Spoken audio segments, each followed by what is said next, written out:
Stonko SJ, greetings and welcome to Two Spirit Love is Community, Elders, and Youth on Wellness. My name is Dr. Roger Kuhn. It is a pleasure and an honor to be with you tonight, this afternoon, this morning, whenever and wherever you may be tuning in.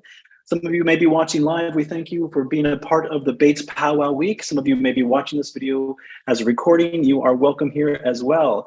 We have a fantastic panel this evening, and it is my honor to introduce you all. Before we do so, though, I'm very curious where our audience may be. So take a moment, visit native-land.ca, find out about the native land that you are on, and drop that in the YouTube chat for your fellow viewers to learn and understand where you may be visiting us from tonight.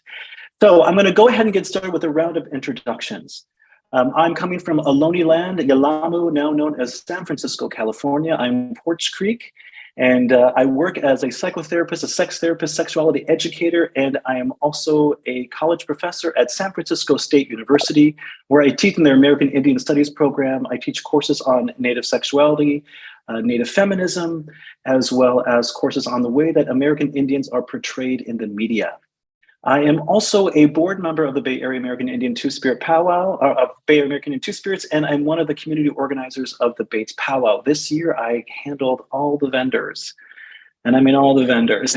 So I hope when y'all come to the powwow on Saturday, please visit our vendors. We have some amazing, amazing vendors. One of our panelists will be a vendor at the event, Zamora. We'll introduce you to Zamora in just a moment. So I hope to see you all there on Saturday in San Francisco. And I'm now going to introduce our panelists, and we're going to start with Miss Trudy. Miss Trudy, SJ, greetings, welcome, great to see you. Please introduce yourself to our listeners. Hello, everyone. My name is Trudy Jackson, and I am from the Navajo Nation. I currently reside in Phoenix, Arizona, which is the ancestral homeland of the An-Akmor Peepash Indian community. And in my role is mainly more or less like grassroots organizing for inclusion of American Indian Two-Spirit transgender women in spaces that may lack trans women of color. And in my professional life, I work as the community engagement coordinator with the Mayo Clinic, and I work with all of the 22 tribes in the state of Arizona and urban Native organizations. So welcome, and I look forward to being on the panel. Well, thank you so much for being here. Trudy, you left out icon in your introduction, so I'm going to say it for you. Miss Trudy is an icon in the world of Two-Spirit folk, and we are so honored that you are here. We have a mutual friend in common, Randy Burns, who formed one of the founders of Gay American Indians along with Barbara Cameron. So Randy mentioned your name to me many moons ago and said, Raj, you got to know Miss Trudy. So it is an honor to have you here tonight. So thank you, Miss Trudy. And I'm going to pass this on over to my friend Zamora. Zamora, welcome. Great to see you here tonight. Please introduce yourself. Hi, everyone. I'm really happy to be here. I'm Zamora. And let's see, I'm a drum keeper for the Wakanwea Two-Spirit drum here in the Bay Area. And I am an educator and a community organizer. As a drum keeper, I guess that's probably the role that I've taken on and played in the community that I'm most proud of, medicine carrier for many years now. And let's see, I work at Mills College right now. And now, as of this month, I guess, I am also the program manager at BAAITS, Bay Area American Indian Two-Spirit. Very proud to be one of the new staff people at BAAITS. I've been coming to the powwow for many years and have been with the BAAITS drum and taken on various roles and helping out. And I think it's an amazing organization that has our hearts, right? And when you come to the powwow, you really feel that, that's the space where we can be all of ourselves, all of our parts of ourselves, and in a beautiful, beautiful way. So I'm happy to be here and represent in that way. Hey, also, just to let you know, I'm a Tongva and Yaqui, my people, are from Sonora and Chihuahua and Tongva land out in the LA basin. Oh, thank you. Well, thank you. So excited that you're here. And I'm really glad that you mentioned that you are the new program director. BAITS has been around for over 20 years now. And this is the first time in our organization's history that we have been able to have paid staff members. Up until this point, BAITS has been an all volunteer organization. Including everybody that's ever done the powwow. We all volunteer. Nobody gets paid to do the powwow. We are all volunteers. So this first year to have an executive director and a program manager is an incredible achievement for not just the Bay Area American Indian Two Spirits, but really all of the Two Spirits in the area, and really a great representation for what is possible with other Two Spirit organizations here on Turtle Island. So thank you, Zamora. I'm going to bring in my friend, Martin Morberg. Hello, SJ, greetings, welcome. Great to see you. Please take a moment, introduce yourself, friend. Hi, my name is Martin Morberg. I'm Northern Shoshone and Tlingit. I'm originally from a little town called Mayo, Yukon. It's way up in the Yukon Territory, close to Alaska. It's the First Nation of Nacho-Nayak-Dan, so which translates to the Big River people. I am part of the Daklawadi clan. We're governed by clan systems up there in the north, and so my clan translates to the eagle and killer whale crest. And the Tlingit name I was given at birth is Yakakwan. So thank you so much for having me here today. I am a Two-Spirit and Indigenous HIV activist. So I absolutely love, my heart is in the grassroots community. That's where I started my journey. I was making a lot of noise. I was getting a lot of no. And so I just went into community, started writing grants, started making all sorts of noise. And then all the new no's were, oh, can you come here? Can you present here? Can you? So I have a formal position. I actually have a few formal positions. So I'm the Two-Spirit program coordinator at the Community-Based Research Center. And so we take Indigenous approaches to the creation of sexual health resources. And then I also, I sit on a national council, the Two-Spirit LGBTQIA+ council, with some Two-Spirit elders up in Canada. And then I do film on the side. So I create films. And a lot of it is just about elevating the voices of community. And so for me, I take it very personally as a personal responsibility of what's been taught to me, and the gifts and the nourishment that I received from a lot of Indigenous women and Two-Spirit people, is the importance of creating platforms where, people that are silenced or don't get opportunities to be seen or to be heard, and to really bring them into the light, and giving them opportunities to use their voices to educate, empower, and just like awaken compassion and understanding in our communities. So that's my favorite part of the job. So I'm that before I'm anything else, but I gotta eat. And so yeah, thank you for having me. You are so welcome. Thank you for being here. Martin and I met this summer in Montana at the Montana Two-Spirit Gathering, which is also where I met Leo. Leo, I'm going to bring you into this conversation. Jay, greetings, welcome. So wonderful to have you here. Please introduce yourself. Hi, Leos. I'm Chianyaru. I'm Leo. I live on Salish, Kootenai, and Pend Oreille lands, or like Martin said, in Montana near Missoula. I'm Yoeme. My ancestors are from Soyopa and Sonora, so are not a desert Yaqui. Most Yaquis are desert Yaquis. I'm a mountain Yaqui. And yeah, I, like Martin said, I met him, or sorry, not Martin. Like Roger said, I met him this summer at the Two-Spirit Gathering, and that was my first Two-Spirit gathering, but I would say, right now what I'm doing is working with Freeverse, the Freeverse project in Montana. We work with incarcerated youth, and as many of us already know, even though I think Indigenous people at this moment make up 9% of Montana's population, we're about 35 to 40% of the youth carceral system in Montana. So it's not, technically an Indigenous focused organization, but that is the way that I see it. And that's the way that I approach it. And I really tried to bring all of the Indigenous ways of being and knowing that I know into the classroom space. A lot of what we do is humanities focused, but for me, it's not a casual thing of just bringing in some art and having like a nice conversation.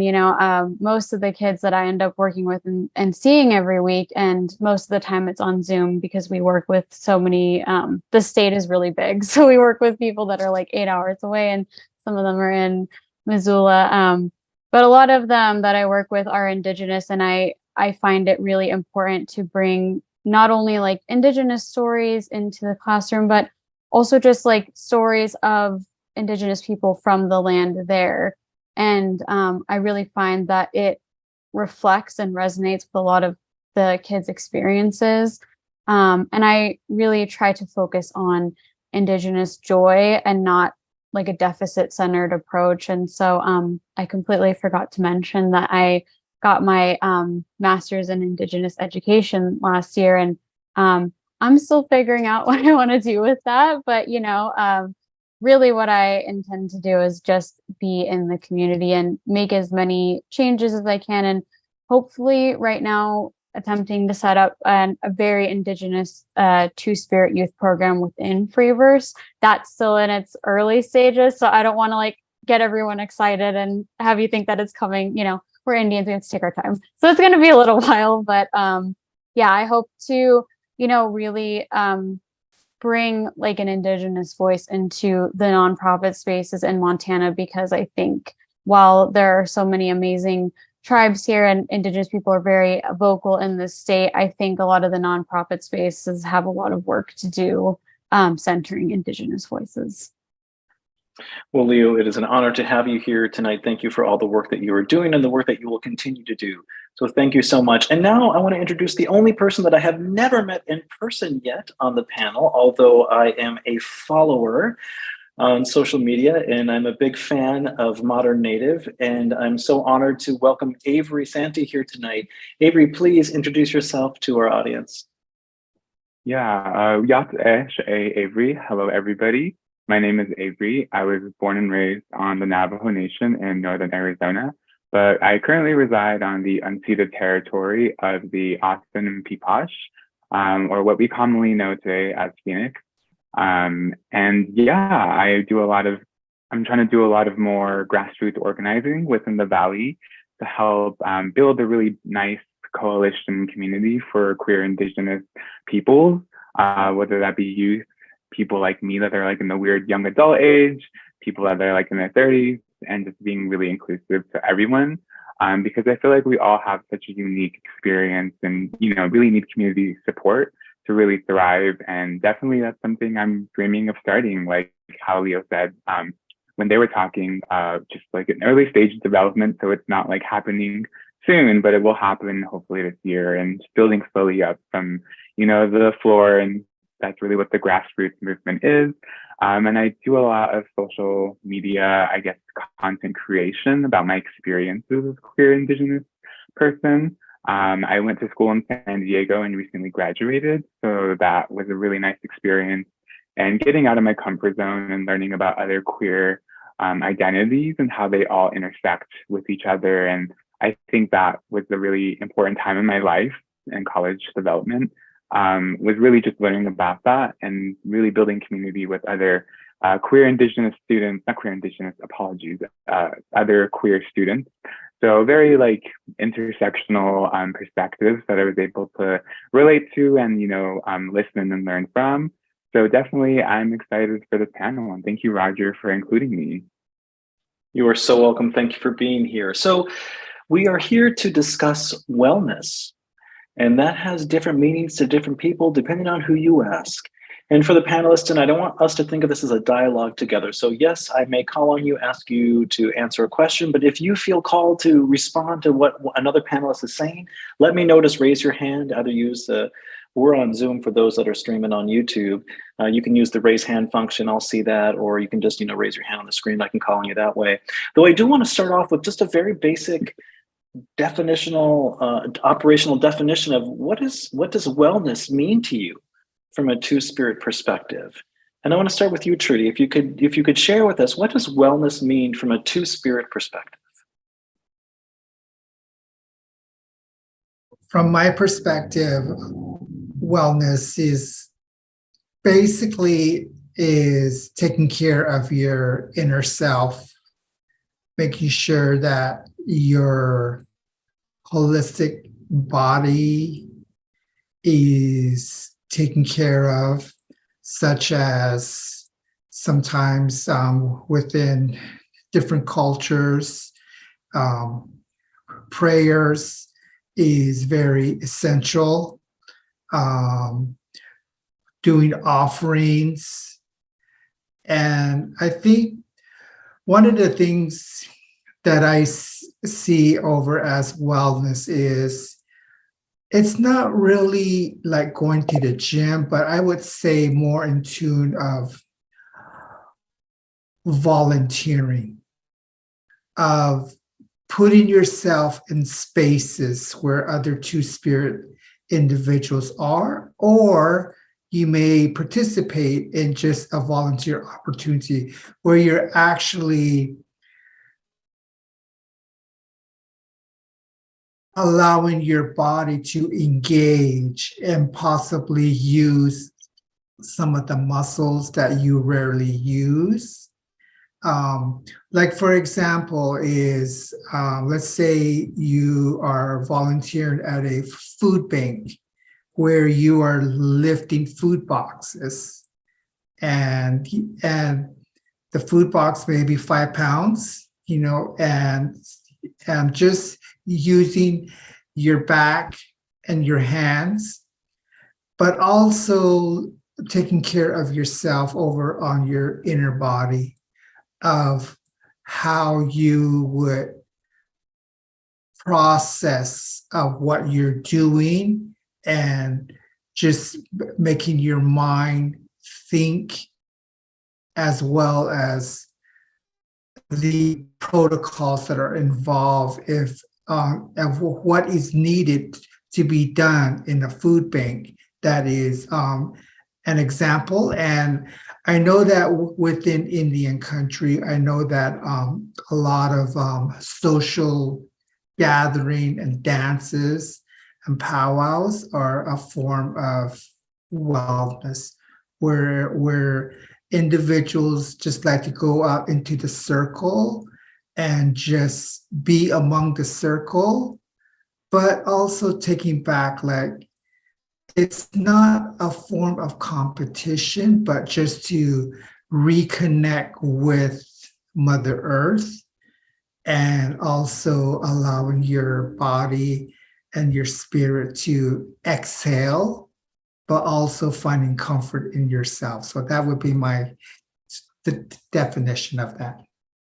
I appreciate that. It sounds as if you're also saying, like, we oftentimes think about flexing our courage muscle, right? So that, we think about, the muscles we might have on our body, but there's also the courage muscle. And sometimes to be together in community, to come together in community can be an incredibly courageous act. I think about my friends Ruth and Miko, who were the visionaries of the Bay Area American Indian Two-Spirit Powwow now 13 years ago, and how courageous that was for them to say, we are going to start a public Two-Spirit Powwow for our Two-Spirit community to come together, and then also invite all our allies and accomplices to join together in community. And that was the inspiration for my doctoral dissertation, which is called Two-Spirit Love is Community. And I really learned that there's a power of community, which is why I wanted to name this panel tonight, Two-Spirit Love is Community. And Leo, I want to go back to what you shared earlier about the work that you're doing in terms of advocating for more two-spirit inclusion in the nonprofit world. And I'm curious what your thoughts are in terms of wellness and the way that you may define that as someone that works in the nonprofit world. Yeah, I resonate a lot with what Trudy said. And, when you sent us kind of like the idea of things that you wanted to talk about, I was really thinking about like, what have I done for myself to keep myself well, especially because, as we all know, the nonprofit world is very colonial, and it's very white centered, and it's not necessarily to dismantle the system, but I see it as harm reduction. And so for me, wellness has really, or what it's become for me, is it needs to be something that comes within first, and then I can aid others. I think I noticed a very big depletion in my own soul when I was giving, and not honoring myself. And also remembering that when you do honor yourself, you are taking care of your community, because you are a member of the community. And when you honor and take care of yourself, that's honoring your ancestors as well, who had to live so that you could be here. And so what I've started to do, especially as I get involved in a little bit more intense, political spaces, and find myself, helping others with harm reduction and trying to heal others, is I think feeding, I think of like the medicine wheel. It's not necessarily a Yaqui thing, but I really appreciate it, because I think about what am I doing today to feed my spiritual self, my physical self, my emotional self, and my social self. And I think I also believe that goes to my community as well. What am I doing spiritually to help my community? And I think that, like Trudy said, there's a very like somatic experience of like being with others, being surrounded by others. But then also, I think it's important to have the times where you're just alone, smudging or praying, or even making foods that, you don't usually have the time to make, because we're all so busy, and like taking that time. And so for me, it's about being intentional and just feeding my soul so that I can feed others. That's great. I appreciate that. I'm going to bring Zamora into this conversation here. Same question around how you're defining wellness. In particular, I'm curious, one of the things that I know you for is for your work with the drum, and also your work in healing circles, two-spirit medicine circles. And I'm curious if you can say a little bit more around how you're defining wellness and the work that you're doing. I appreciate that. I'm listening and taking in the conversation, and it occurs to me, I'm seeing myself, get home late and sitting down in my lovely recliner, and my kitty comes up on my lap, and, I'm barely like, okay, what's for dinner? And Kitty's just staring at me. And I'm like, okay, I can take care of my wellness as defined out there in the world. I can, how shall I say, reproduce myself under capitalism, and get enough sleep and food of whatever kind, and maybe a few pets with my kitty cat, and watch a little TV, and reproduce myself so that my labor can be extracted and exploited at my desk job. That they call wellness these days, right? So I can just get up in the morning and go do it again. But that's not enough. I'm not talking about reproducing or taking care of myself so I can do that work. I think I'm so grateful for elders in my life who have made space for us to have sacred space and ceremonial spaces for two-spirit people, so that we could learn that maybe there is more, right? Maybe wellness and work even is more. So I want to bring in that word manda that we speak of from the South in our, colonialized tongue of Spanish. Your manda, your calling, your medicine. That's the labor that I want to reproduce myself. I want to take care of myself in the best way possible so I can do that work. And also my internal work, right? My internal work, the things that I need healing from, the ways that I have to take care of myself. That's a whole other way it's not just a baseline so I can be a zombie at my desk job, right? It's like getting my head and my heart well so that I can be in community, so that I can be seen and in communication with my ancestors, so I can be seen by Creator as doing the best that I can down here to make spaces for the next generations, right? So I just wanted to talk about that manda, your calling. And it takes a long time, y'all. It takes a long time. That's what I would say to the youth from this little bit of an elder position that I have. It's taken me a long time to get to a place where the labor work in this world, it looks a little bit like heart work, because before it was just job after job, right? But now I'm getting there. I'm close, even in my role at Bates, right? Like, that's a fantasy job. Dang. I'm like, all right, I'm getting there, right? That I can serve the Two-Spirit community.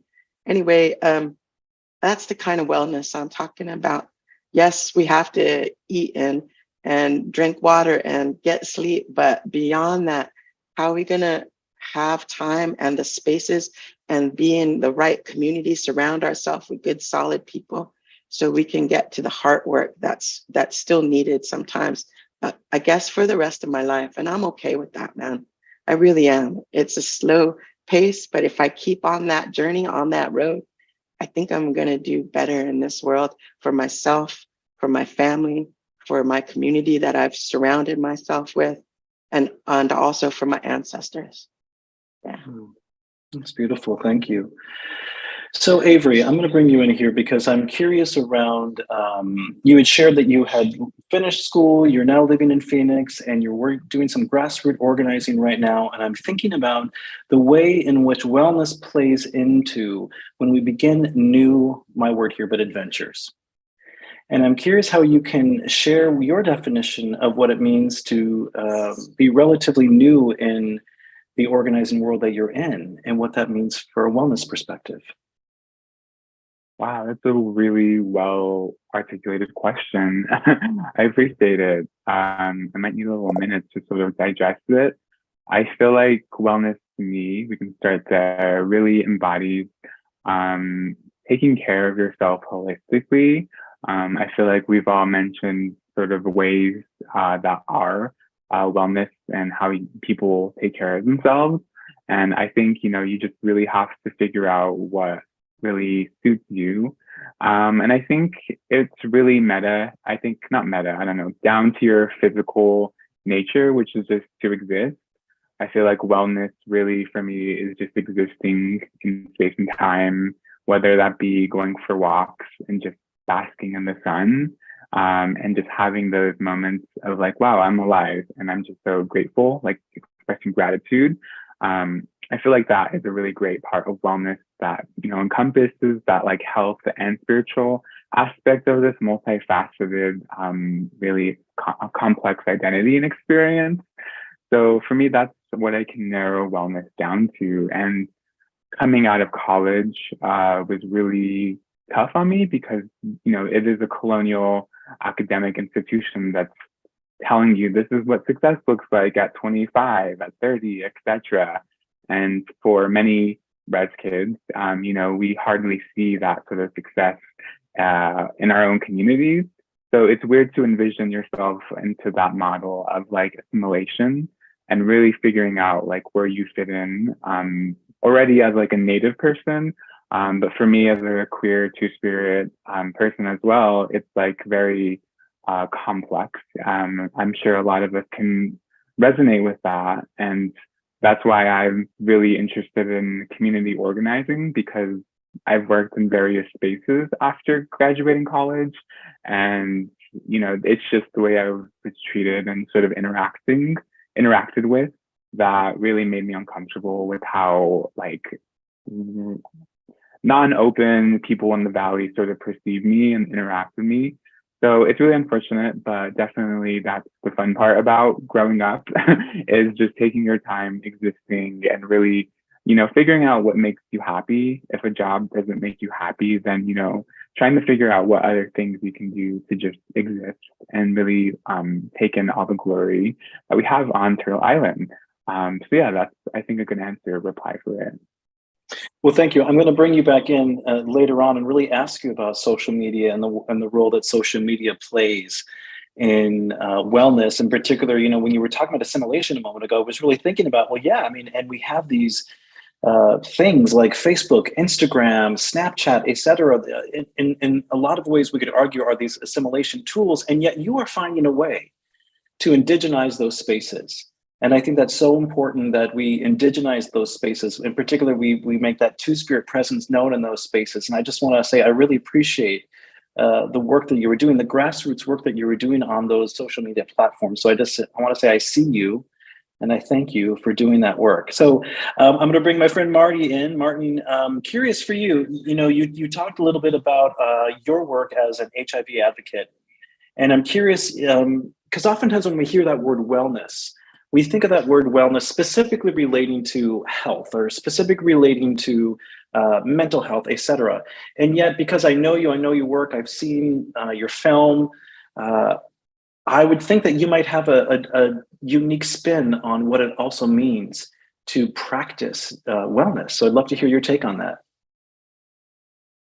Yeah. So, I mean, just kind of like a little bit of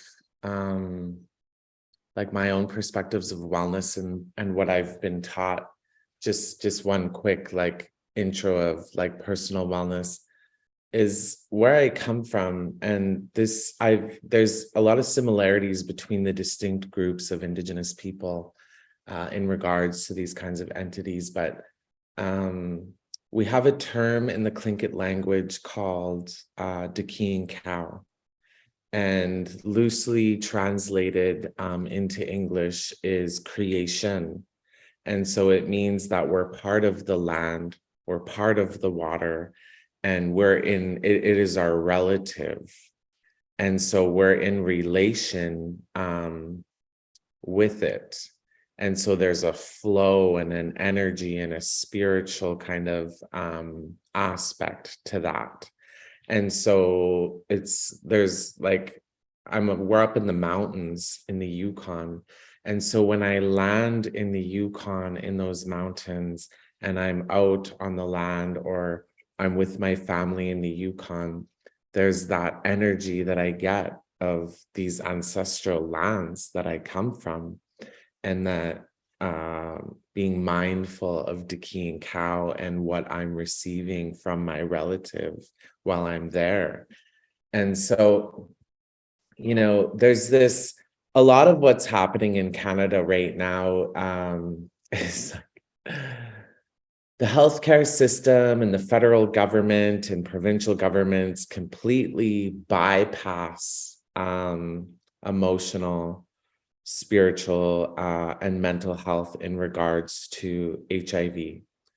And so, as you know, I mean, I can't assume people's knowledge on HIV, but you know, with the science advancing, and ARVs, the HIV medication is keeping people alive for, you know, a long time now. Like people, it's no longer a death sentence. People are living long and healthy lives, and they're achieving undetectable viral loads, meaning when they adhere to their medication, they cannot transmit the virus to anyone through sexual contact.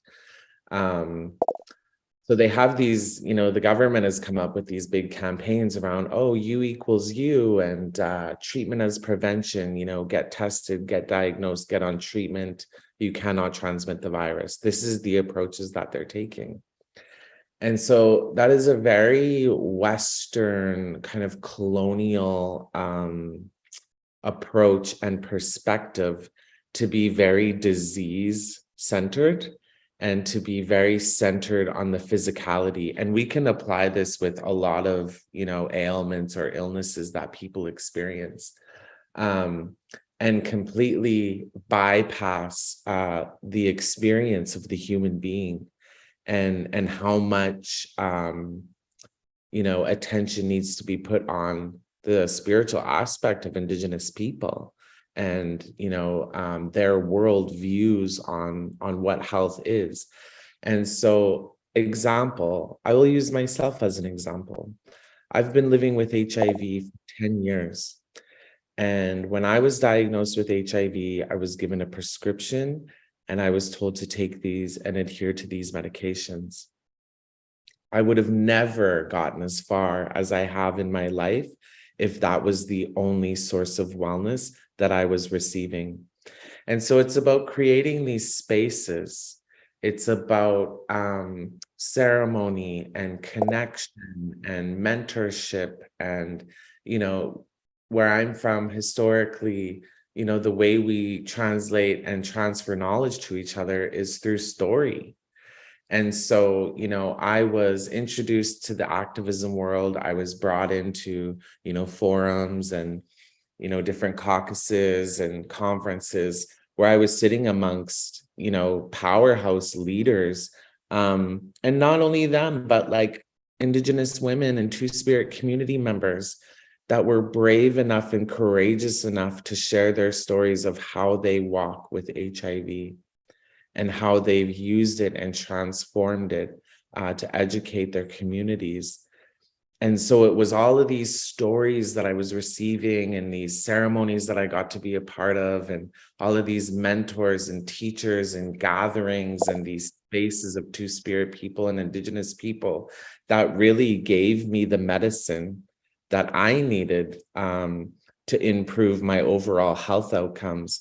So how would I have been able to adhere to the medication if I wasn't, receiving the wellness or was well enough to do that? And so it's this Western perspective that we continue to push back in Canada about you're completely missing the point of Indigenous worldviews on wellness when you choose to focus on our physical selves and being disease-centered. And it's our understanding, and I've heard this from many Indigenous people of the worldview, is that this body is borrowed as for an earth walk, and that we're spiritual beings. And so those worldviews and that kind of wellness is what we're really putting forward. I see a lot of Indigenous leaders in the HIV movement pushing this perspective and Indigenous worldviews on what wellness looks like for us, which is completely bypassed by, Western healthcare settings, systems. Appreciate that. You were talking about the spaces, and I was curious for the panelists that are here. What do you think of when you think of spaces in terms of wellness? If any of you want to chime in around the role that spaces, particular community spaces, like a powwow, like a Two-Spirit gathering, may play in how, as Indigenous people, we view the totality of the wellness experience apart from that westernized medical-driven perspective, but really to have these spaces where we can come together as Two-Spirit people to promote healing, to promote wellness, to promote connection, to promote community. So any of you want to chime in on that one? Go ahead, Avery. Yeah, I feel like the word I was trying to articulate was being unapologetic. And I think that is the fundamentals of community, is having space to be unapologetic, to exist and exist unapologetically. I feel like that's very important for queer Two-Spirit individuals, because we've lived such, a closeted life, or just a life full of pain and things that aren't communal. And the community we experience might not be sort of like based in this unapologetic sort of atmosphere, but more so like a transactional sort of interaction. So I think that's really important when we're navigating spaces to have community, because for me, learning more about my queer identity was going to drag shows and really feeling that I can be unapologetically myself. And the way, at powwows, I can feel unapologetically Native and just know that I see other Natives and we're just taking up space in the big city, big field, wherever the powwow is held at. And I think those two are very important, experiences for us to really figure out that threshold of where can these two identities intersect. So yeah. I love that you brought up drag shows, because for those of us that live in what we now call the United States, this drags have been all over the news lately, and not just in the RuPaul sort of way, but in a way that legislators are attacking these community spaces and attacking these spaces. They're not thinking about it from that wellness perspective. They're not thinking about it as these are places that our community members go to be with each other, to celebrate life, to get away from the challenges that they may be experiencing in their life. And I want to ask you some more too specifically around the work that you have been doing in organizing like medicine spaces, and really the drum as a space for folks Two-Spirit folks to come together and heal. Yeah, I think as we were talking, one of the things that really is coming to mind is that we're so blessed that there have been brave people that took care of spaces for us. And those spaces have been all kinds. It's been a big variety of, from spaces in the big city, San Francisco, where I'm going to go there someday. And maybe there was somebody you knew, or maybe somebody you just met when you got to the city, and they made space for you, man, because we needed it that way. And sometimes it was a queer club, right? Or a bar scene, right? That was the space, or somebody's place to get some food and some care for each other, right? I have been blessed to be a part of Two-Spirit ceremonial spaces that were created 25, 30, 35 years before me. And they're still going. And we don't hear about that history. We don't know about that history.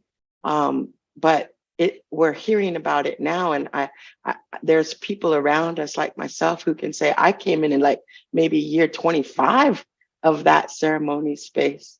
And I was blessed to have it there for me, to receive permission to go into a ceremony that, in my case, it wasn't my tribal like history. It was a different kind of ceremony. It was open to queer people. It was led by queer women. They didn't call themselves queer. They didn't even use the word Two-Spirit. It was back in the day, it was lesbian or women's ceremony even, right? Anyway, I just feel like I'm very much blessed to know that history, so I can be more conscious about what I'm doing now, right? First of all, the drum teachings were handed down to me in those spaces. And so I feel I was raised with that, and also given permission to try to share that. Even the drum that we use now, Wakanwea, was a ceremonial drum that was retired and gifted to the Bay Area community with the manda to make it easier for people to access the drum medicine. What a beautiful gift that is, né? And so I'm more conscious because I saw that even me getting a little bit of healing during at the time I was 30 or 40 years old, to get that little bit of healing, it took a lot of years of other people doing that. So now when I'm trying to create spaces for folks of all different ages, different parts of their life journey, to come to the drum, to sit down and pray together. That's beautiful. And I try to do it in the best way, but it's a little bit of pressure, y'all. So I want to recognize that you're talking about, or we were talking before we even got online here. I don't know if I'm an elder or not. I'm 55 now, and I didn't think that was elder, but we want to recognize that in queer spaces, sometimes we're made into elders pretty early on because we lost a lot of people. We lost a lot of people, generations, yeah. And also because if there's someone with medicine, even if they're young folks like yourselves, we're drawn to you. We're drawn to you because you see that you're doing something right, you're doing something good. We want to learn for ourselves how to do that for ourselves too. Anyways, it might be a little bit of pressure on us when we're younger, or even when we're like, wow, I still don't know all these things. But making spaces, why I kind of calm myself down about that by just telling myself, all you're doing is making a space where people can come and do their own work. I can't guide anyone on their work. I can't tell them how to do it. I can make the space to get quiet, hear the drum and what that medicine comes, hear the heartbeat. And then if you want, there's going to be a group of people doing the same. You want support? Come and watch people do the most humble thing. Take a little piece of tobacco, think about it, focus in on what they're doing right now, this week, this month. I'm going to do this thing. I'm going to get through this semester of study, or I'm going to get this new thing going in my life. I put that tobacco down.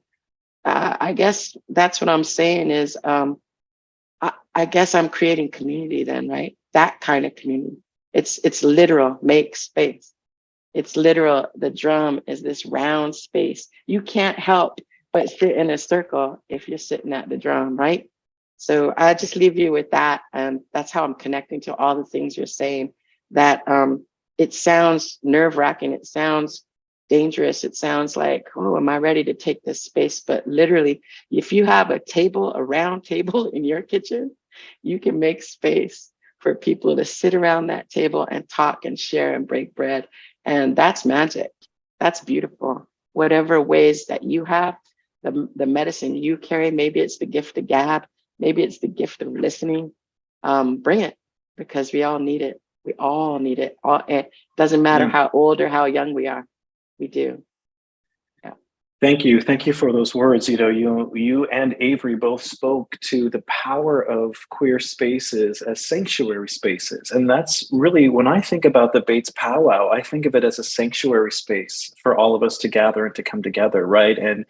And also, yes, before we went live, we were having a brief discussion as what makes an elder, and how do we consider who is and who isn't an elder. And I just want to take a moment to really name that our community lost some elders this year: Marlon Fixico, Sade Heart of Heart, and also someone that's the same age as I am, that not quite sure if it qualifies as an elder or not, but John Sneezy, who is represented in our powwow image this year. And John was a dear friend of mine. I just think about how we never know when people are going to transition to be with the ancestors, and all the amazing information that Johnny carried, that I know that John was so free with the information to share with others and bring them up in a good way. And I know that John brought Stephen into the powwow circle last year, and I know that John taught so many people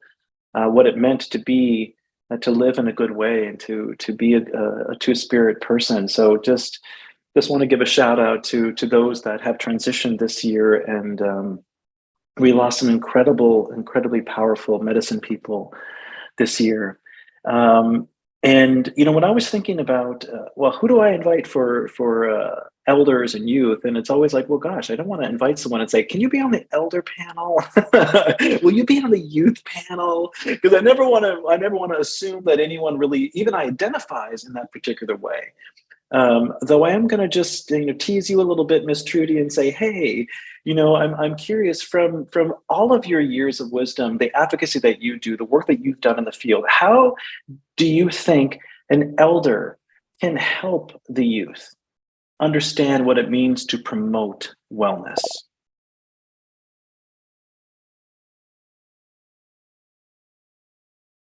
That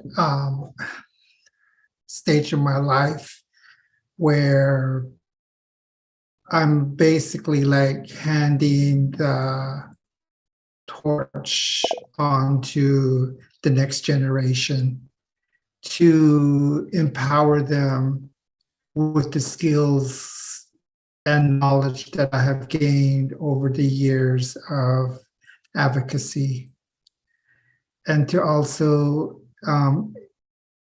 inform them of the many doors that will be shut just because of how they identify, and including their own tribal community. And I think as one of the things I've learned in my line of work is the average age for a trans woman of color is 35 years old.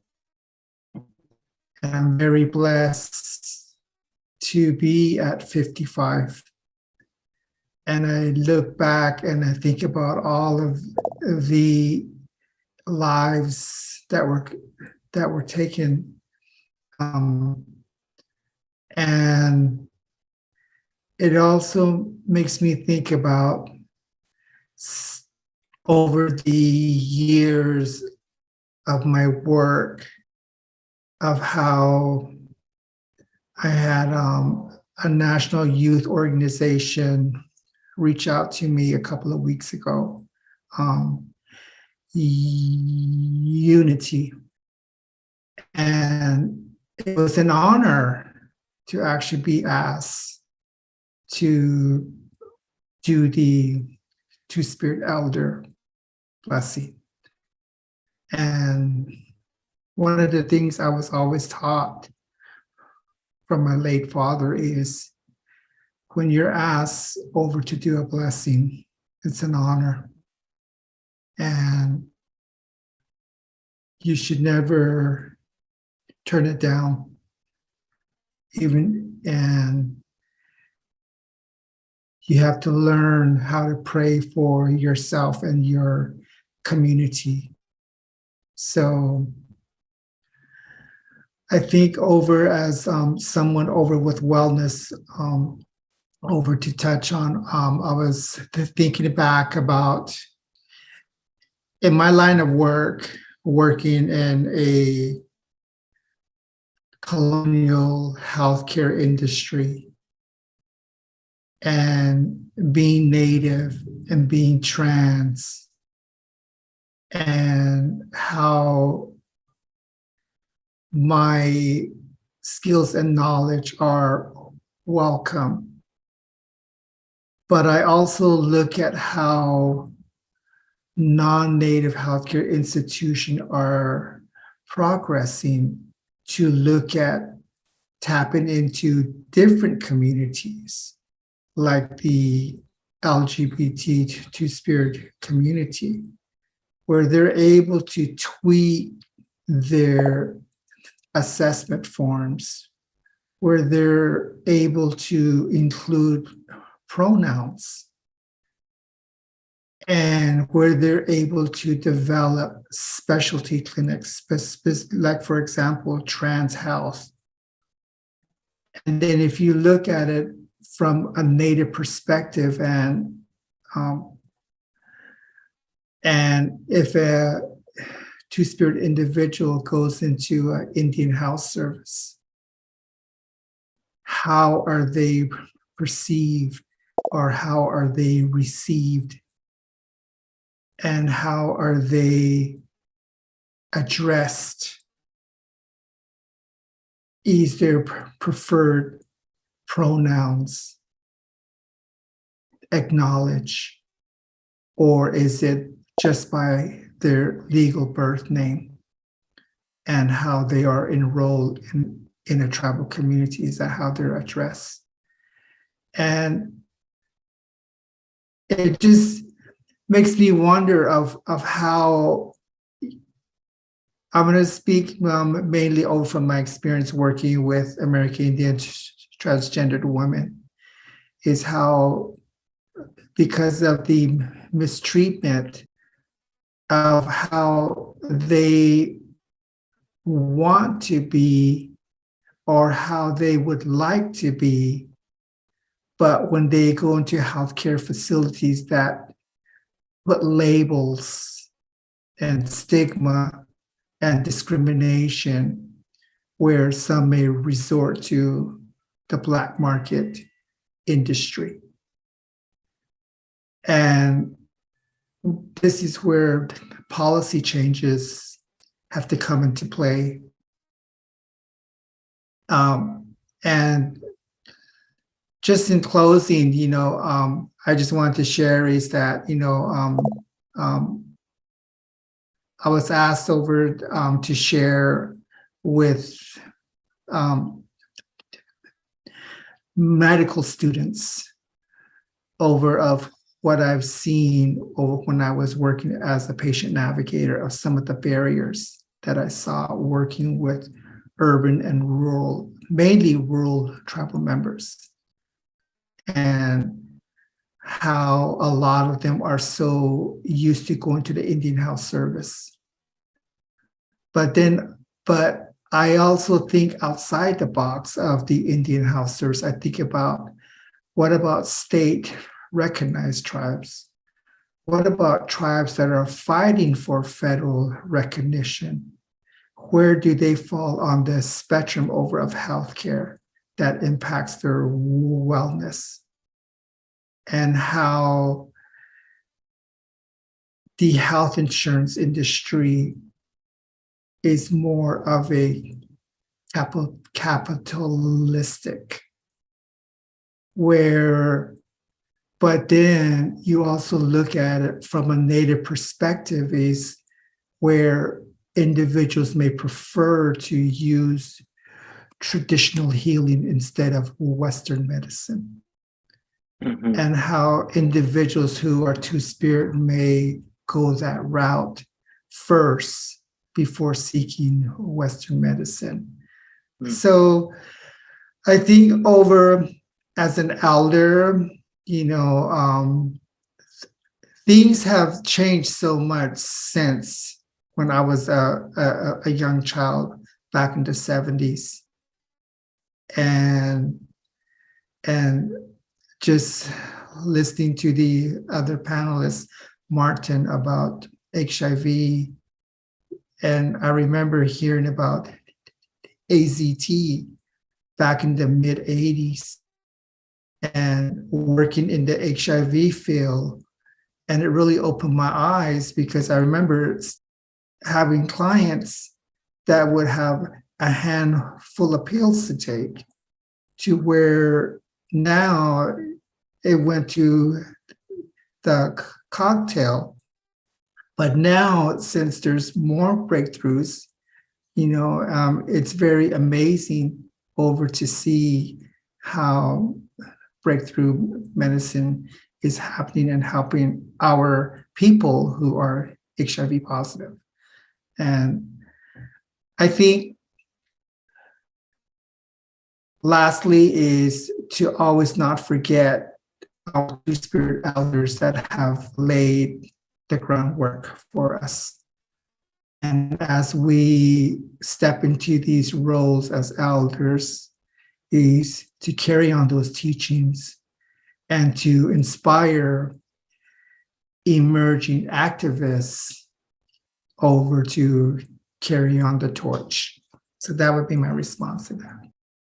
Thank you. So appreciate that. Yes, you're so right about all of our two-spirit elders who have laid that foundation. Barbara Cameron, Randy Burns, Beverly Little Thunder, Albert McLeod, all these amazing folks, Dr. Myra Laramie come to mind, about who have done amazing work, Ruth Villasenor. You also mentioned, and I just want to break this down for folks that may be unaware of IHS, Indian Health Services. And Avery, I want to bring you in here because you shared a moment ago around growing up on the Navajo reservation. And I'm curious, your thoughts around what do you wish that tribal communities, including Indian Health Services, or even urban, in Phoenix, the urban Native health services there, but also tribal communities, tribal councils, tribal leaders, what do you wish they understood about two-spirit folk, in particular around two-spirit wellness? Wow, that feels like a really nice, Miss Indian World question. I'm like, whoa, being interviewed. Really great question. And that's one of the questions I actually was able to look into and sort of think more intentionally about. And I really feel like as, a queer Indigenous youth that's 25, going to IHS for monthly STD, HIV testing is always really awkward. No matter how many times I go, it's always just a hassle to really get seen and to get treated, and really, making yourself really apparently queer and being in those spaces So I really feel like Native health centers definitely could learn more about their inclusivity to Two-Spirit peoples, communities, trans communities, gender non-conforming communities, and sort of like how these experiences are sort of part of the queer experience in a way, because as we all may know that sex work is really big within women of color. Women of color, I don't know why I repeated community twice, but women of color have really high sort of enlistings within sex work. And so it's good for them to routinely get checked and seen, and to sort of have that hassle of like, oh, well, I don't have health care. I guess I'm going to have to go to the Indian clinic and wait like 2 hours to be seen, to be tested and treated, you know, so just being mindful of sort of that experience and how accessible it is to all people, because, you know, sexual health is important and getting tested is important, because it's not just a queer Two-Spirit issue, you know, it's like everyone's wellness and physical health. So just maintaining that sort of relationship with Two-Spirit communities, because, you know, we are reclaiming those identities and experiences that have been here before Western medicine touched ground in the US. So it's just acknowledging those. For the tribal council, that's a really big, like, other opposite question. I think I'll have to let that marinate. But for the first question with healthcare and Native health centers, I think that really sums it up well. Yeah, I appreciate that. I had been wondering the question about tribal council for a very long time. I know when I go back to my reservation and when I go to the IHS clinic on our reservation there, I don't see posters promoting Two-Spirit wellness. I don't even see posters promoting STI wellness or STI testing that's even available. Though I do want to just give a special shout out to the Native American Health Center here in the Bay Area, both in San Francisco and in Oakland. They will be at our powwow. They come to the powwow every year. They provide HIV testing. They provide STI testing. So there are places like the Bay Area that does have an amazing urban Native health center that actually promotes sexual health, sexual wellness, et cetera. And there are some really up and coming sexual educators who are coming from the Indigenous background. We need more of them. So if that is you out there, please get in touch with me after our panel today. I would love to partner with you to bring more wellness education, sexuality, health, wellness education to our Two-Spirit population. I'm going to turn it over to Leo. And Leo, my question for you is Trudy shared around what elders may be able to share. And I'm curious, what do you think as a youth you can learn from elders regarding wellness? And then, because you will be an elder someday too. Yeah, that's a really great question. And I feel honored that you picked me for that, because I think I sat with that one the most. Because I think it's something that, you know, a lot of Indigenous youth are concerned with, is ensuring that we're not internalizing that individualistic capitalist narrative, which I think you know, is perpetuated in every community. But I think as Indigenous people, we understand, and I think especially as Two-Spirit people, and I think everyone's spoken to this, that, you know, like, I think Zamora said, like, our elders become elders very quickly because we've lost so many people in our communities for various reasons, within and without our communities. And so, you know, something that I think is the most important, and the first thing that comes to mind, as simple as it is to listen. Because I think listening can be difficult. You know, I think something that was very special to me during the time at our powwow in Montana was having the time and the space to actually just physically sit and listen to stories, because I feel like stories specifically carry so much wellness in them.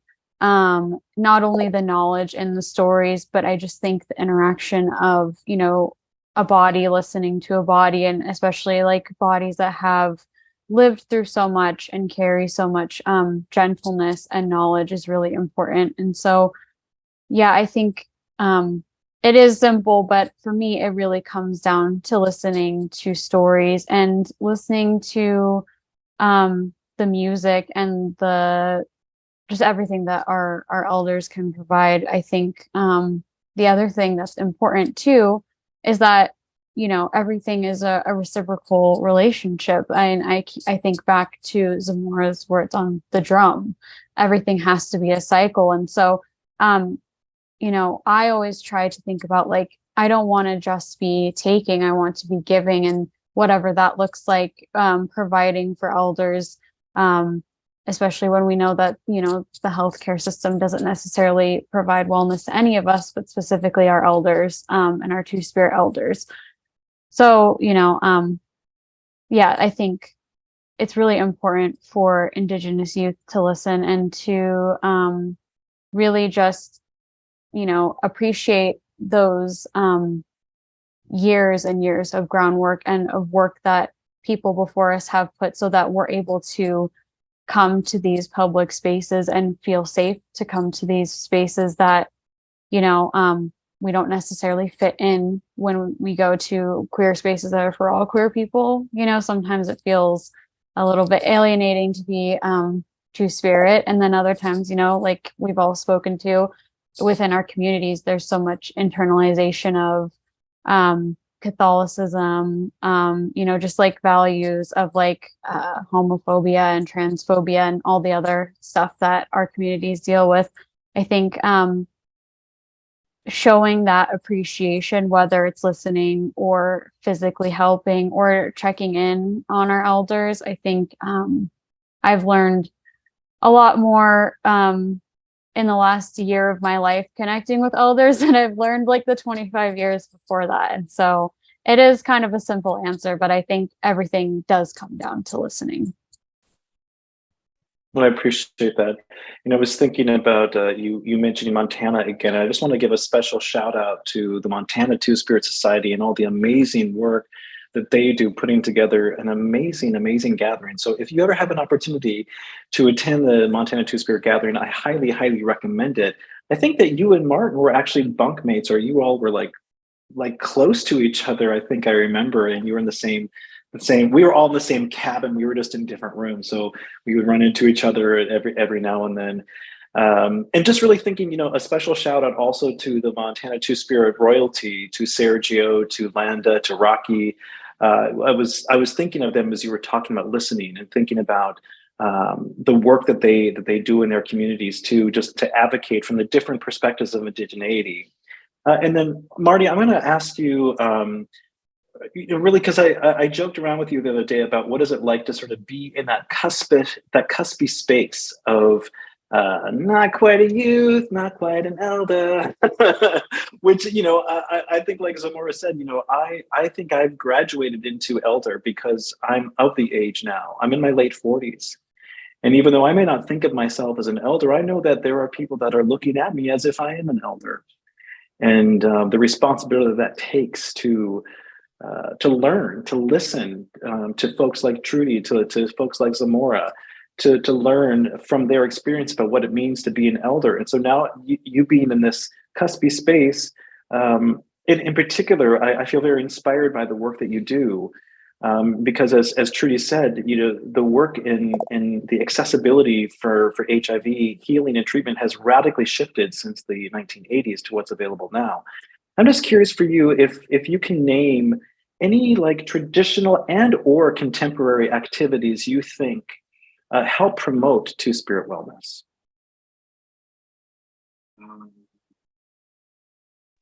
Sorry, I'm on mute.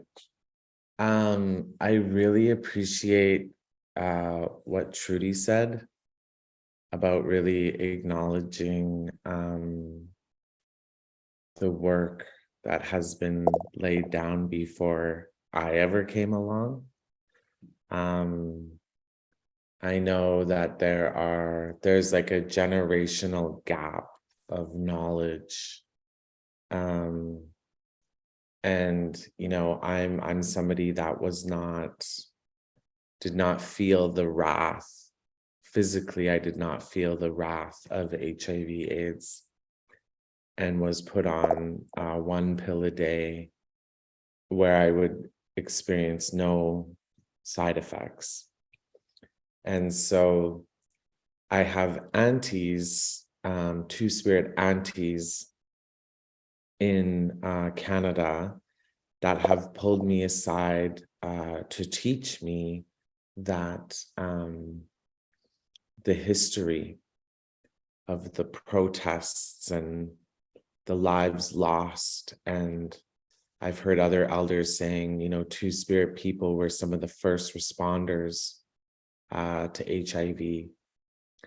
And so they really made me mindful of the history and the desperate protests and social justice and community and calls to action and calling out the government and experiences of homophobia and this gay cancer and losing an entire generation of chosen family. And so I need to be really mindful of that if I'm going to try to contribute to this movement. And I often see younger people, young queer folks that can, you know, pop a PrEP pill and go to the baths or, you know, and really have no idea where that liberty and freedom and access stems from. And so it's really important, and I just want to thank Trudy for mentioning that, because it reminds me that, you know, there's a trail that has been broken ahead of me that gave me access into these communities. So I find that being on the cusp, that's very generous of you. I find that it's been this kind of in training, and it's just very similar to what Leo was speaking of. It's being pulled, but for me, it's being pulled to those tables, and it's like I'm to observe and watch how it's done, and watch how they demonstrate and role model what leadership and wellness initiatives look like from two-spirit perspectives and in perspectives of Indigenous people. And so I had the pleasure and privilege to interview some Indigenous elders in Canada at a recent gathering we had in Vancouver. And I asked, they're a real heavy hitter, very generous with their knowledge. They're very active in Canada. But I asked them, you know, how did we transfer knowledge as Indigenous people? And they were telling me, yes, it was through story, but it was also through like creating imagery, using metaphors, euphemisms. There was all sorts of different tools that they used to kind of help the listeners learn. And like there's, you know, Indigenous stories that I can remember from childhood that always carried a spiritual principle or a lesson for me to learn. So I think for me, a big part of it is like when I see these elders and people that are a generation ahead of me, and I get invited to these tables and to these conferences, I don't think I fully understand the impact that's happening in the present moment, but it's really been about watching them demonstrate and being very observant to that and learning that language, learning those approaches, learning those principles of like relationality, reciprocity, why we do land acknowledgements, why we do opening prayers and call spirits in to help us. These types of things that are really kind of gravely important and deeply embedded in Indigenous work and how they do that. And so when I see people in these leadership positions role modeling this, and I see parts of myself in them, I'm able to identify with their indigeneity, with their two-spirit culture, with their stories. It makes me believe, and this is a part of my wellness, is that I can do it too, and that there is a space for me to do this because this work is being done and it is happening. And so these elders and these mentors and these aunties and uncles have been very generous to me because of my consistency in showing up. And in that consistency of showing up, it's a commitment. And so they become generous and they start teaching me. And I'll give you an example. I went to a community summit hosted by a pharmaceutical company. I went down to San Diego, and these pharma conferences, it's like the Oprah Winfrey show.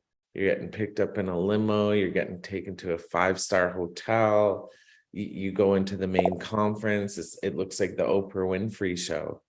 And here I am, this little bush kid from the Yukon. And I just thought, there's no space for me here. I don't belong here. I don't understand what these researchers are talking about. They're tearing us apart. They're pathologizing us, with their ethnocentrism. They're just completely deficit-based. And I have to sit in there as an Indigenous person, as they refer to me, or people of color, as either Black, brown, or other. And this was just like a few years ago. So there I am, this like kid, thinking, what the hell am I doing here? There's no space here for me. I don't belong here. This Indigenous woman living with HIV, who is a strong leader in Canada, was at that same conference, and she found me there. And I told her my fear of what I was experiencing. And she said, there is a space for you here, and you belong here. And she pulled me to the table and she sat me down. And as these scientists were presenting their work, she was translating to me in a way that I could understand, to ensure that I received the knowledge that was being, offered in the room, so that I could take that home in some of the work that I do. And so it was a small example of how we can reach down and pull each other up and create access and pull them into those spaces to ensure that they are taught, that they are learning. And not only that, but to give them this security internally that there is a space here for you and you belong here. So I'll just end with this is, sorry, a couple more things. I hope I'm not taking too long. So about a year or two later, I created a film called A Mile in Our Moccasins, and it was an Indigenous film on young people living with HIV, young two-spirit, trans, and just Indigenous folks living with HIV. And I got invited to the United Nations in New York City. And I was thrilled. I'm a bush kid. Since when does my work make it to the UN? So I brought my friend with me, and, she's this two-spirit trans activist. She's no longer here with us. But I brought her to New York, and we're standing outside of the UN, and she's saying, I don't belong here. I'm scared and all of these things. And I was able to demonstrate what was taught to me from this Indigenous woman and offer that to her, to give her that sense of belonging, saying, you have a voice, it is powerful, and these people need to hear what you have to say as a two-spirit trans person, and she went in there and she killed it. She just killed it in front of these world leaders. And I was crying. I cried for her because it was like this full circle self-actualization that it's like my ancestors come to me sometimes and they say, this is why you've experienced what you've experienced and why you're living with HIV. And it's this validation of this is why you're doing the work. So the work becomes spiritual, for me in these instances. But I just wanted to say too, is the elders that I've worked with have been really generous, and I go to them because colonialism and their structures will tear me down, and pushing and pushing and pushing to the colonizers, and then serving the community and being that liaison, that weave that we do as Two-Spirit people can be harmful. And so I go to knowledge keepers and I go to elders, and they give me what I need in order to continue doing the work, which is a deep sense of belonging and responsibility. So we've gone to them as well for things like cultural safety, just to make sure that we're not creating harm. A really big one is like Indigenous people are not a monolith. Like we're not this, you can't paint us with the same brush. We come from very distinct groups. So when you're working nationally, you really need to be engaging with local elders from specific regions to ensure cultural safety, because they are a distinct group with a distinct language. So a sweetgrass braid might mean something on the West Coast and mean something completely different on the East Coast. And this goes for a lot of different medicines that we use and approaches that we have. So I think elders are a really big part of that, to offer that guidance, to offer that direction, to give us this sense of belonging. But then it becomes, as this cusp that you've spoken of, comes a responsibility. We often, people my age in the movement in Canada often refer to ourselves as aunties in training. We're being trained because our time is coming and we need to continue blazing that trail. So when I see young Two-Spirit people coming into the movement, you bet I'm pulling them to the table. You bet I'm contracting them to provide services for Two-Spirit programming. We are very intentional about creating spaces where we give opportunities for young Two-Spirit people to be engaged in meaningful ways, involved in greater ways, so that they too can contribute to their community, have that integrity, that sense of belonging that's been given to us. And so it becomes this chain reaction of these Indigenous knowledges and practices and traditions. And in that is a responsibility, and a much welcomed responsibility. And it's this generosity of paying it forward, learning how to serve our communities. And it starts, with the elders and comes down. So that's kind of been my experience around that. I appreciate that. One of the things that I remember you and I have had a conversation about, and I think that's the film that you showed in Montana, right? That you showed at the gathering, the one that you just described in the UN? No, that was a mile in our moccasins that I did at the UN. The one that I did in Montana was Healing Inner Voices. Okay. I don't know if it was in that conversation or a conversation you and I have had subsequently where you said something about, listening to that providers need to listen to us because we know what's best for our communities. We know what's best for ourselves as Two-Spirit people. And so hearing you just a moment ago, that was a reminder of that conversation that you and I have had around the importance. And I so appreciate what you also said around how can we create, this goes a little bit more with what Zamora was saying too, like if there is space, how can we create even more space so that, I just don't represent the Two-Spirit community, or those that are here don't represent, but we not only keep the door open, but we rip the door off its hinges so that we don't have to continuously repeat and do this work over and over and over again, generation after generation, that we just, we don't even have a seat at the table because we're going to bust the table up to begin with. And we're going to make sure that it's no longer these long rectangular conference tables, but they are circular tables that fit more within Indigenous worldviews and Indigenous epistemologies and the way that we understand education and see the world. So we have just a few more minutes left together. And the listening audience that is live with us has asked a couple of questions. And before I get to those, though, I do just want to ask you all maybe more of a personal question. I've so appreciated all that you've shared about your work and your advocacy. And I know I'm wondering myself, and I'm sure our listeners are wondering as well, if you would just take like a minute to just share, what do you do personally to promote wellness in your life, in your everyday life? I'll start. I get up super early in the morning and I pray. I usually will sing first thing in the morning. Singing is a way that I pray. But then I also exercise. And I find those mornings that I don't exercise are more challenging for me. I don't feel as focused. So I make sure that I want to promote wellness by being in contact and connection with my family, with my mother and my sisters, with my husband, with my best friends. To live my values are all ways in which I promote wellness by living openly and authentically as I possibly can as an Indigenous person, as a Two-Spirit person. So I'm going to start with Zamora, and I'm just, y'all can pass on this. You don't have to answer, but I would just love to hear anything that you maybe do to promote wellness in your own day-to-day life.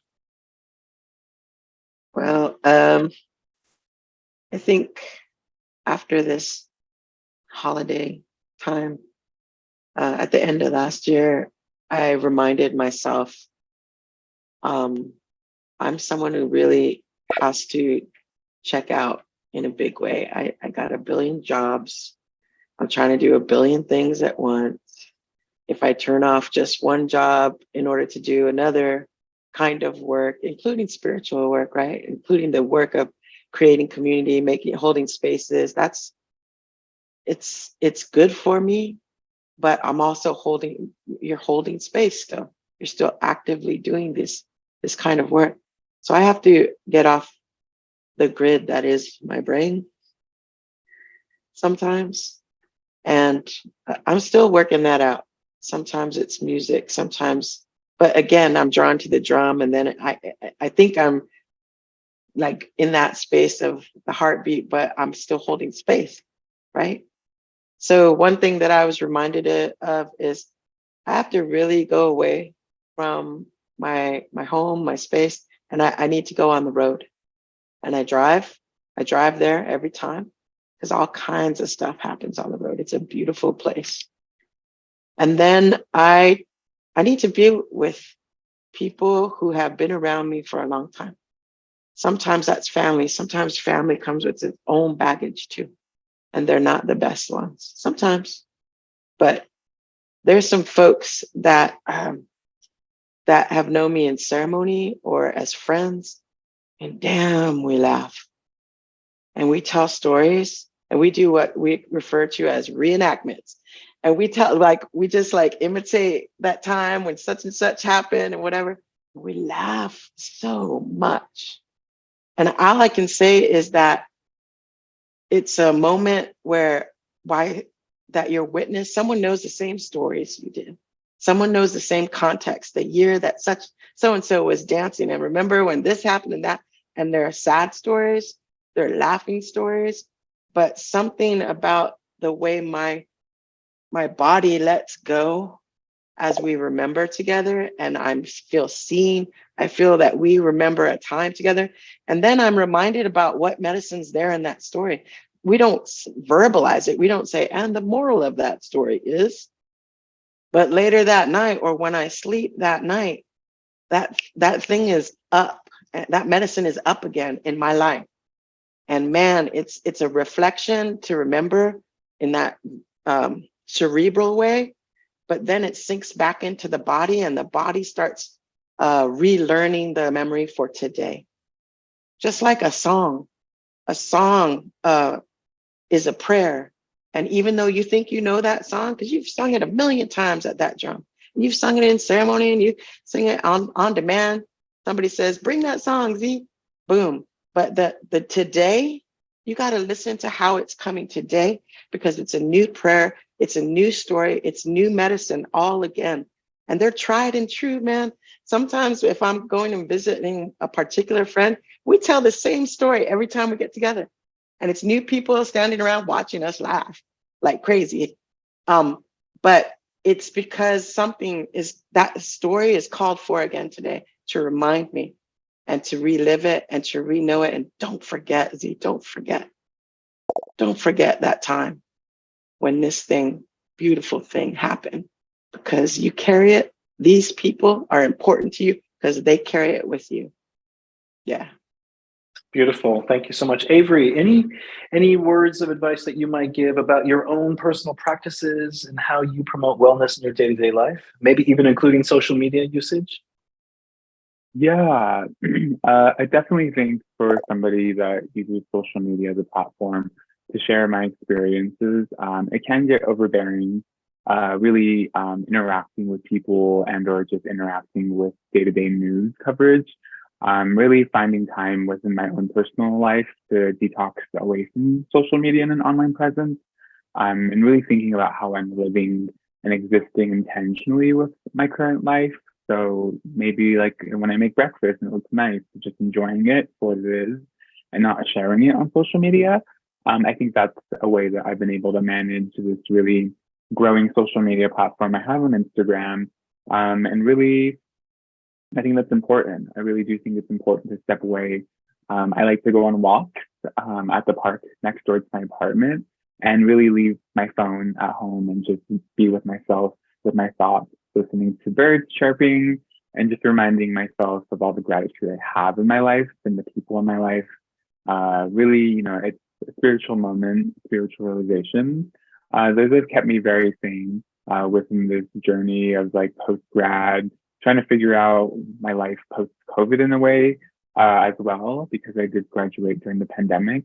So really just figuring out who I am still day to day and taking it really day by day, because that's all we can do sometimes is just exist day by day and, really relishing in the little moments as was previously mentioned, of memories and people you love. So, yeah. That's beautiful. When you said you leave your phone at home, I went, like my first thought was, oh my gosh, you leave your phone at home. And no, could I try that? Maybe I should try that, leaving my phone at home. That seems like a really courageous thing to do these days. So thank you for that. How about you, Leo? Anything that you're doing in your life day to day to promote wellness? Yeah, I think just like everybody, I'm still figuring that out. But I think the number one thing that's really helped lately is noticing. And I really like stories and I really like to write. And I've been writing down like, what did I do today? How does my body feel in response to that? And I found like as much I'm like you, Roger, I'm like, okay, the idea of waking up early is like really irritate me. But when I wake up early and I like go to the gym and I really like to swim, I'm like a water person. I'm sure you know that from going to the gathering. I'm like, let's go to the lake, like we're going. I just feel so like healed by anytime I'm in water, even if it's a chlorinated pool. I just really love being in it. And yeah, I think just taking the time to be present. I started doing yoga at the end of last year and just using free videos, not like going to classes or anything. And I noticed that made a huge difference. And like anything that is a mindfulness, like somatically grounding activity. So usually I'll take my dogs out really early in the morning and spend time with them.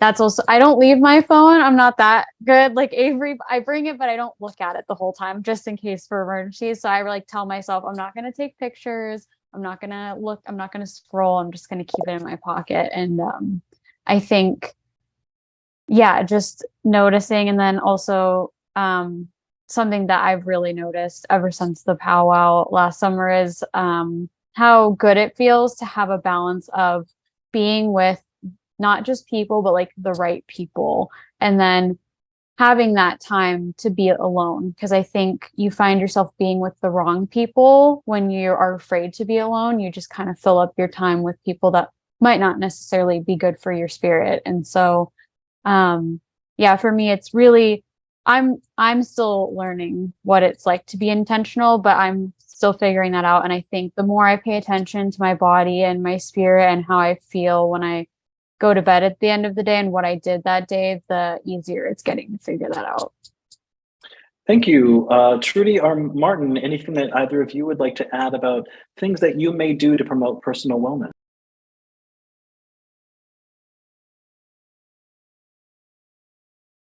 For me is just thinking back. I think back over of my upbringing, of my childhood, especially being raised over by my grandmother, of the different ceremonial gatherings that would take place. Also, the meaning of having a herd of sheep, as well as taking on the roles of making bread, then chopping wood, being able to go with the gender roles, and just thinking back about how individuals that embrace to be their authentic self, of taking on the role of the opposite genders have really opened my eyes, because back when I was growing up on the reservation, I always thought, am I the only one like this? But after I went to the city, it was a whole different story. I think one of the things that I do often is really remember how my late grandmother would wake up early in the morning before the crack of dawn. And I remember she would be standing facing the east with her corn pollen and praying. And I remember within our culture is right before that crack of dawn, there's this opening. It's a connection with the holy people. And as I got older, I was always curious. And when I go home to the reservation, that's always something that I look forward to doing, is waking up before dawn and hoping to see that white light lining before the crack of dawn, to make that connection. So one of the things that I started to do over to take care of myself is really looking at writing about my experiences, of my personal experience as a Native Two-Spirit transgender woman of color. So what I started doing was putting my thoughts on paper, and started following a dream that I've always wanted to do, was to write poems. So sharing my lived experiences into poems, because I remember I met a Native poet, and I shared my vision, and their first response was, it would be very fascinating to see a Native transgendered woman as a poet, because you bring in a whole different perspective that you only know, that you've experienced, that no one else has experienced. So, so that's how I've been taking care of myself, is, I told myself at least one poem a month is good. So that's where I'm at, is to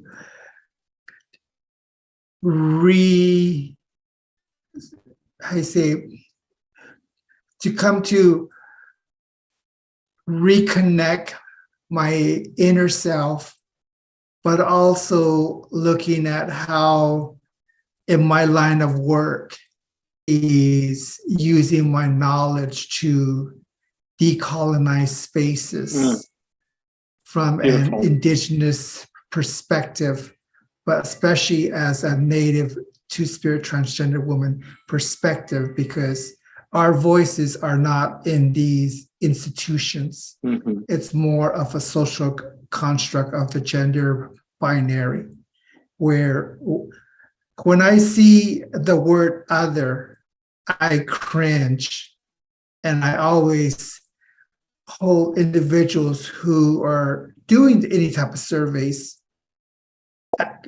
pose that question. You're talking about a community of human lives. These are not other, they're human beings.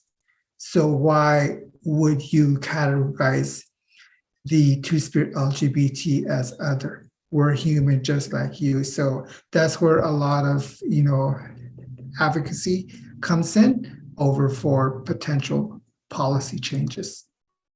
Well, I hope to read your poetry someday, and I would actually love to hear you live do your poetry someday. So maybe next year when we do the powwow, we can do something around bringing in some Two-Spirit poets. That'd be phenomenal.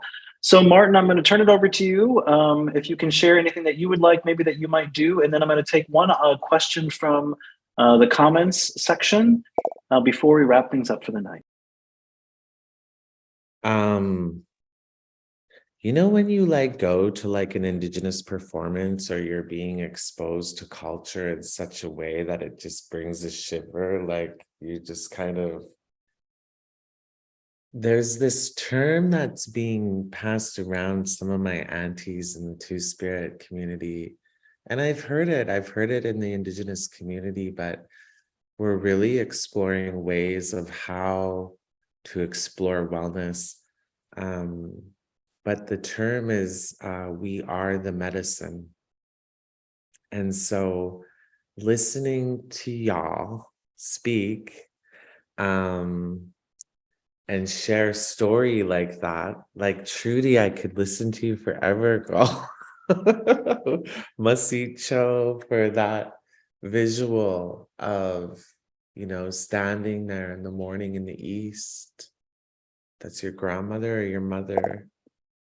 Yeah, it's like that, sharing that is my medicine for today. Hearing that is my medicine for the day.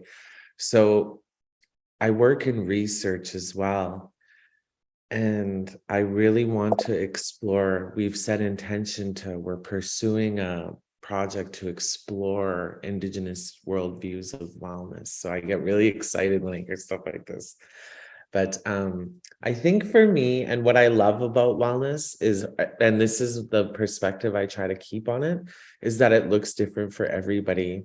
What I keep in my bundle and what's appropriate for me might be completely different to my Two-Spirit relative that I'm best friends with that's sitting right beside me, and I need to respect that in a very kind of harm reduction lens, and meeting people where they're at and creating access for people to wellness that they need, and they get to decide where they need to put that wellness.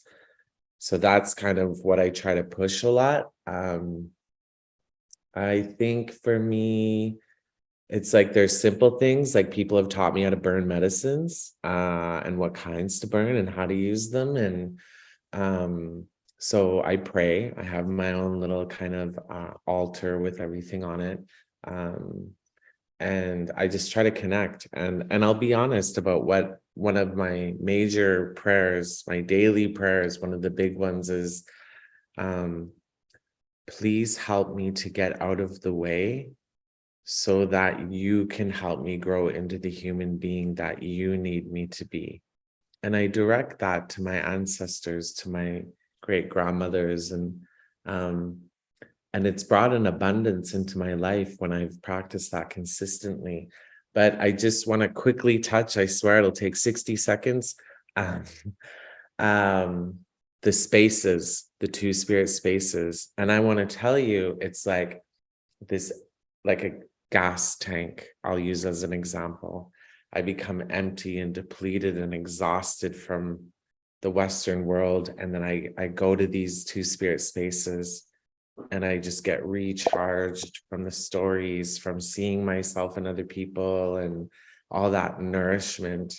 And it recharges me and gives me what I need. And that comes from the community. So I was in like Toronto at this colonizer conference being tokenized, and I was the only Indigenous person in a room of like over 100 people. And I thought, how dare you invite me to this and not tell me? And so this was after the Montana Two Spirit Gathering. And when I sat on that stage, I just thought, I wonder what my new Two Spirit relatives would be saying to me if they were sitting in this audience right now. So when I receive that medicine, I carry it with me. And then I get to determine where and when and how I need to use it to remind myself that I ain't looking for home. My Two Spirit community gave me a belonging and a family. So I guess those kinds of things. That's beautiful. So I want to just answer a question that came up in the chat for those that are on the YouTube channel. And this was specifically a question that someone asked around, Abby asked around addiction. And in particular, I'm thinking about all the things that you've said, all of you have shared thus far about things that you do personally, things you do in the community. And I'm thinking back to a Muskoki word. We have a word in the Muskoki language, anokachiko. And when you translate that word into English, the closest translation that we have for that is community love. And I just want to share with you, Abby, and for anybody out there that's struggling with any kind of addiction, to know that you do not have to do this alone. That it is powerful when we come together. It is powerful when we are our best medicine, and when we can come together in these ways. To be with folks that will support you and uplift you can be some of the most powerful healing that anyone can encounter. And as we are coming to the top of our time together, I just want to say Mado, Mado, Mado, Mado. Thank you, thank you, thank you to Zamora, to Leo, to Martin, to Avery, to Trudy. I asked you all to be here today, not just because I think you're all pretty cool, but because I think that you have something very important to say. And I look at you all as folks who are creating space for Two-Spirit people, for Indigenous queer people, for LGBTQ plus Native people to be seen, to be witnessed, to be listened to. So as a member of the BAAITS Powwow Committee, a huge thank you all for making this powwow, this panel, part of the 13th annual Bay Area American Indian Two-Spirit Powwow, extra, extra special. And for all of you that are listening at home or wherever you may be listening live, or if you're listening to this on recording, thank you for participating. Thank you for your time, and thank you for promoting space. It's so important that these voices are heard, the elders, the youth, and those of us that are in between. So my name is Dr. Roger Kuhn. Thank you from the bottom of my heart for being here tonight, and I look forward to seeing you all very, very soon. Thank you all. Good night. Be well.